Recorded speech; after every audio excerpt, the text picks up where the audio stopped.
Mile City, I hope you're ready because I am definitely ready. Tomorrow night, AEW is returning here to the Mile City Mission Ballroom.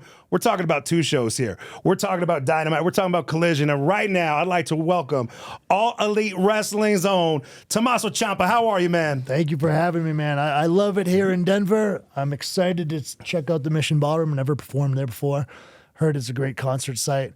We got that punk rock feel at All Elite Wrestling, so I think it's going to be a perfect mix, good synergy. I've been to several AEW events. This is my first one at Mission Ballroom, so I'm excited too because I'm curious because they do a lot of concerts there, so I'm like curious how this is going to be set up. It's going to be. I imagine like it's one of those venues where there's not a bad seat in the house, right? So no matter where you're sitting, I mean, you're going to feel like you're right there. Oftentimes, what they'll do on these music venues is they'll set the stage up and they'll put the hard cam right behind the stage where we come out, so you're just seeing out to the sea of people, which is really cool. Yeah. But for a wrestler, performance-wise, man, these music venues, it's like just chef's kiss. It's perfect. No, this isn't one show. This is two shows. This is 2 for 1. So, I mean, this is an amazing value.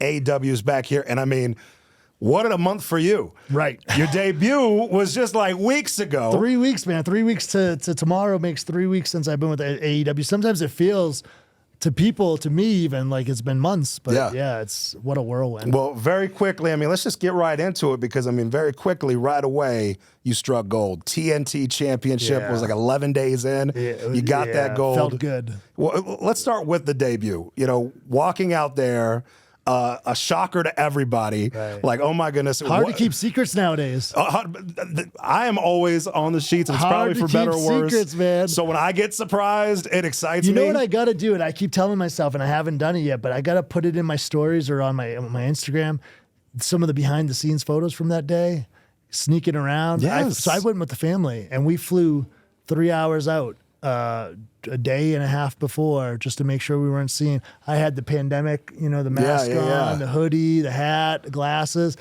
Wow. A couple of times I got stopped in the security. They were like, for suspicious behavior. Yeah. I've never had that happen in my life. Sorry. Like, what's going on? And I'm I wish I could tell you. But yeah, it was a lot of sneaking around that day to make it happen. And it was so cool to not see it leaked and just to have the surprise element, watch the crowds and hear the crowd's reaction. It was, plus I knew the music and stuff. I was stoked about that. Well, I got to tell you, we had Tony Khan on and Brian Danielson a year ago, and I'm going to tell you the same thing I told them, and that's thank you, because I am a lifelong wrestling fan, and I think that the world of professional wrestling as a fan is so much better when you have options. Oh, my Lord, yes. And, obviously the amazing organization that Tony has put together, but I mean, that it happens because you have amazing talent coming in. Yeah. And I got to be honest with you, that reaction when you came out, I mean, that was huge. Yeah, you could tell there was excitement about that. There was a big burden taken off the shoulders the moment, not the music hit, because no one knew when the music hit, right? But the moment the name flashed and the lights came up, because you just don't know. As the performer, this wasn't I hope they remember me thing, because I had only left WB 4 to 6 weeks before. This was just I hope they care thing, and to hear that reaction and to have it be with Mark Briscoe, who is a guy I go 15 years back with and love him to death. Everything about that night, that day, the whole week was just magical. And to what you just said about, Brian and Tony, this is like a passion project, and you can feel that vibe. I could feel it from day one. The first time I had a conversation and met with Tony, it's infectious, it's passionate. There's this energy that can't be matched. It's very cool, and it feels like it's us versus them. And I don't mean that in AEW versus WB. I mean like anytime there's this underground project, it's this us versus the world thing, where like if you're not with us, you're against us. And it feels that way. Like you feel proud to represent the brand, the colors. Like, I was traveling the jumpsuit, wearing the merch and stuff, and you're just proud to wave that flag because you feel like we're in this together. Like we're a team. Like we're fighting for this. And we're doing this for the best of the business. And it's a very cool environment. Well, you come in 11 days later, you win the championship off of Briscoe, but then you lost it. I did. Kyle Fletcher. He's a hell of a talent. He's a hell of a talent, and I mean, I'm not saying anything, but it seems like he went to Australia and he's been avoiding coming back. He still ain't back. It seems like I think he's kind of avoiding you. Am I right in this? I think he's celebrated for a bit too long. Yeah. And I'll tell you, when I came here, there was all these different talents I never crossed paths with, and he was on that list for sure, being like, oh man, that'll be a fun one. And he is a hell of a talent, and I feel like in pro wrestling, just like sports, it's any given Sunday, and he got the win that night, and I'll take nothing against that. Better man won that night. But I do feel like he's staying a little bit extra in Australia. It's almost like he's wondering if I'm going to disappear or go away. But I ain't going away. I ain't going anywhere. I'm here for the long haul. Well, you're here today, so I imagine this means you're going to be here tomorrow. Mission Ballroom. Yes, sir. And tickets are still available. AEWtix.com, AXS.com. We're hoping to pack out the house, and I'm hoping Kyle Fletcher shows up with his little pink title so I could take it back, get the right strap put back on that, get Sylvie back to where she belongs, which is right here with the Psycho Killer. But I don't know. We don't know if Kyle Fletcher's going to show up yet. Your guess is as good as mine. Come on, we need to work this. Whatever we got to do, we got to get him on that plane and get him out here at Mission Ballroom tomorrow. Okay, let me talk about the beard, man. You've had levels of the beard. Now, this has taken me like 10 months. Oh, no. And I've seen you clean shaven. I've seen like the bigger beard. Fast, man. What length of beard is your ideal? Is this your favorite, or are you regrowing it out long? Like, what do you like to do with this, man? I think we're getting close. Okay. It was too long for a bit, I will say. Okay. And funny enough, my daughter kept telling me she wanted me to shave it. And the second I shaved it, she was like, what the heck? Bring that beard back. And she, as a baby, she used to really grab and tug on it and stuff. I thought for sure she was going to be like, yeah, he should. And I did it. I tried to like do it in phases with her because I didn't want her to have that. I remember as a kid, my dad always had not a long beard, but a beard. I remember him coming out of the bathroom one day, shaving and terrifying. Yeah. I didn't know who it was. Who is this man in my house? So I was like, I didn't want that to happen. But yeah, I feel like we're going to get it a little bit longer. Truly, I try to match it towards the merchandise too. And with the skull having the beard on it. I feel like it's got to have a little bit of length to it. Yeah. And then eventually we're going to have to match colors. Exactly. I told my designer, I said, we're going to have a little bit more salt and pepper this time around. Heck yeah. And I think we got to give it a little bit more, a little update. Well, this is exciting. You mentioned it, the music, man. I think entrance music, it has such an impact, huge, on a wrestler, because I mean it's what you come out to, but like when you win that gold, like as I think of all the big championships that like the wins, and you just think about the music playing. Yeah. And I grew up, we were talking about like my first like event that I had watched, and I just remember the music of the winner hitting. Right. How did your entrance song come together? I had for a bit done some work in the dark where I had my perfect music envisioned of this is and I ripped up for 4 songs that I had kind of in my library for some time. And I even went to the point of going like, this is the time frame of each song, timestamp them. I like this hymn, I like this part of this. And then I collaborated with Mikey Ruckus, who's just a wizard. And it was that one-on-one back and forth.